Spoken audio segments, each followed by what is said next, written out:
నమస్తే my dear friends. So బొబ్బర్లు తెచ్చుకున్నాము. చక్కగా బొబ్బర్లను వేసుడుతూ ఉంది మా వైఫ్ హరిత.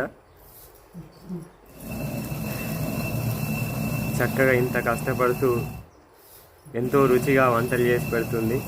మనకి ప్రాణాహారాలు, బలాహారాలు, ఆరోగ్య మాత్రలు, ఆరోగ్య పాలు ఇవన్నీ చేసి పెడుతుంది.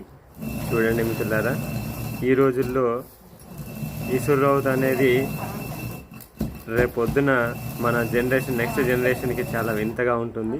బట్ ఇప్పటికీ కందిపప్పు కానీ బొబ్బర్లు కానీ తనే ఇలా విసిరి చేస్తుంది. Thank you friends. ప్రయత్నం చేయండి. ఇలా చేయడం ద్వారా ఎన్ని లాభాలు ఉంటాయో తెలుసా మిత్రమా? ఆడవాళ్ళకి పొట్ట రాదు, అలాగే మెన్స్ట్రువల్ ప్రాబ్లమ్స్ రావు, అలాగే పొట్ట దగ్గర కొవ్వు చేరుకోదు. సో అంతేకాకుండా చక్కగా చేతులు కూడా బలంగా తయారవుతాయి. చూసారా ఫ్రెండ్స్, చూపిస్తుంది పాప ఎంత వావ్ వండర్ఫుల్ వచ్చింది కదా. Yes, super friends. ఎంతైనా మన భారతీయ టెక్నాలజీ ముందు ఏది రాదు. Thank you friends.